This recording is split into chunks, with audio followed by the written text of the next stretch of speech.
The morning was supposed to be tranquil, the lake shimmering gold as the sun crested the horizon. Then a scream, sharp, banshee-like, shattered the peace. Not just any scream, but a wail that unleashed chaos.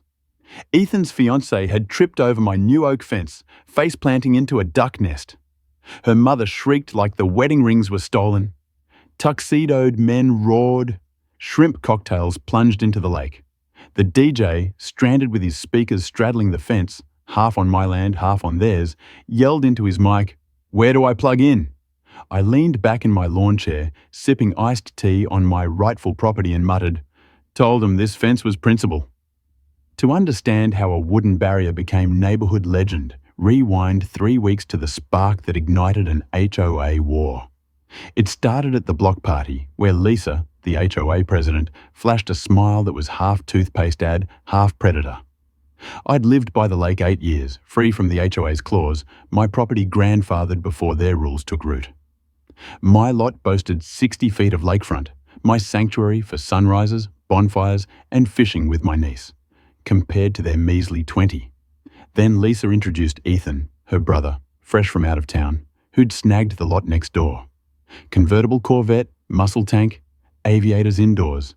He sized up my shoreline like a wolf eyeing dinner. Next morning, I found a beach chair, cooler, and blaring speaker on my lawn. Thinking it was a mix-up, I moved them to the sidewalk with a polite note. The day after, Ethan knocked, burger in hand, grinning. "Lisa says this shoreline's communal now. Barbecue's on. Want in?" I didn't want a burger. I wanted my land back. Lisa claimed the HOA had reassessed property lines to balance lakefront access, handing me a shady plat map and a meeting summary signed by her, Ethan, and a woman who'd moved out months ago, her signature suspiciously fresh. I smelled a scam. My deed, the original plat, and a call to the county assessor confirmed my lakefront was mine, no exceptions. Ethan had no claim. Lisa insisted new HOA rules trumped old records, spray painting a shared border across my yard, and stringing rope to steal a chunk of my land. I thought it was a prank until Ethan threw a luau on my grass, tiki torches, empty Mai Tai glasses littering my fishing bench. When I caught them building a fire pit by my dock, I called Ryan, a surveyor friend who loathed nonsense. His drone crew mapped every inch of my lot, proving my boundaries and revealing Ethan's deck encroached 2 feet onto my property. Armed with truth, I posted signs. Fence installation in 48 hours. Lisa stormed over in yoga pants, ranting about unauthorized construction. I flashed my permits. She threatened fines. I showed county approvals. She called me selfish. I handed her the sheriff's card, pre-cleared for my plan.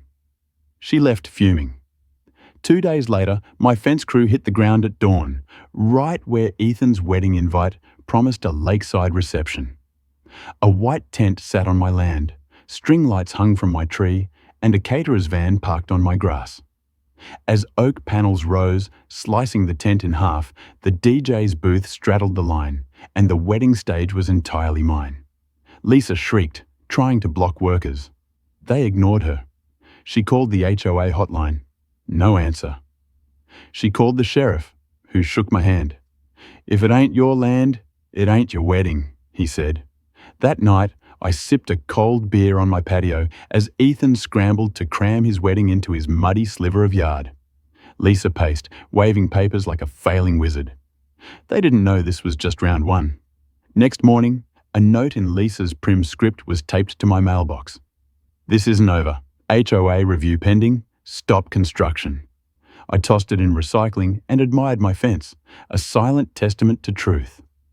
Ethan's swagger had melted into panic, his wedding gutted. This wasn't just a barrier. It was a legal stake, and I needed it bulletproof.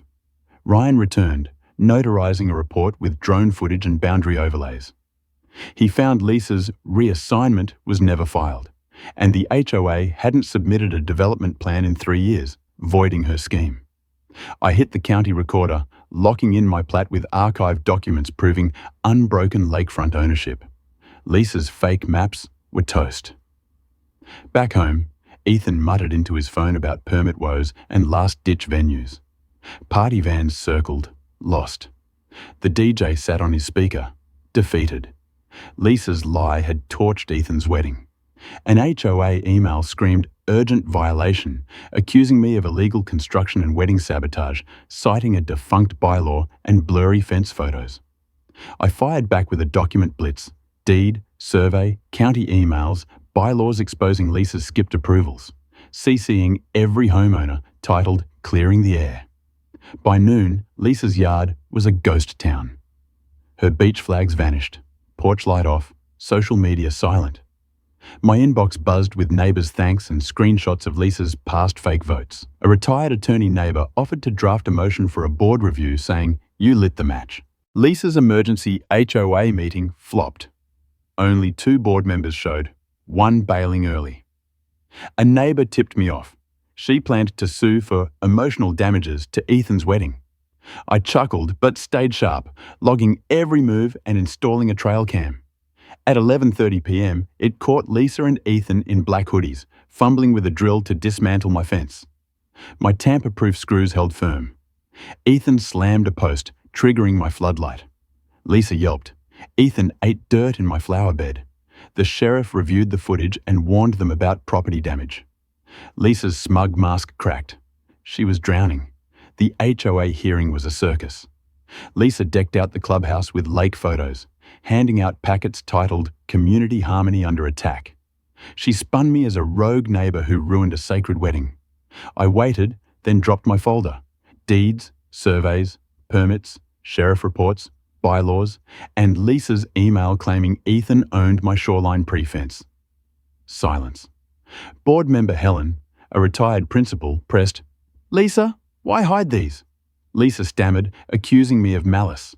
Greg, a code enforcement officer, grilled her about Ethan's illegal deck and unpermitted lights. When she dodged, Helen moved to postpone for a board review. It passed unanimously. Neighbours shook my hand, whispering, "Finally." My Reddit post blew up, trending with drone shots and memes, dubbing the fence the iron line of Lisa. A radio station and blog screamed, "Lakefront war ignites, HOA rebellion." Lisa's dictator vibe crumbled. The state HOA board launched an investigation into her power abuse and shady finances. I submitted proof Ethan's community garden patio was just a smoker and chairs funded by HOA cash. Lisa was suspended. A special election was called. Ryan won HOA president in a landslide, vowing transparency and property rights. He refunded Lisa's bogus fines and mandated event permits. The crowd roared. Lisa sold her house 2 months later, rumoured to be scheming at a retirement communities board. Ethan slunk east, his wedding business tanking after a permitless park fiasco. One night, I spotted a woman in sunglasses, Lisa, staring at the fence from a car. She muttered, peeled out, and never returned. The fence, now on the HOA's official plat, became the Lisa line. Tourists snapped pics. Someone hung a sign, "Fence of Justice." A kid asked why I kept it up. "Sometimes," I said, "you win by building something unbreakable." A letter arrived, unsigned but Lisa's scrawl. "You were selfish, but right." I tucked it away. The lake sparkled, neighbours laughed freer, and respect reigned. All it took was a fence, some truth, and a fight worth picking. Got your own HOA horror story or neighbour showdown? Drop it in the comments. Let's talk what standing your ground really means. Want more battles like this? Hit subscribe and join the fight.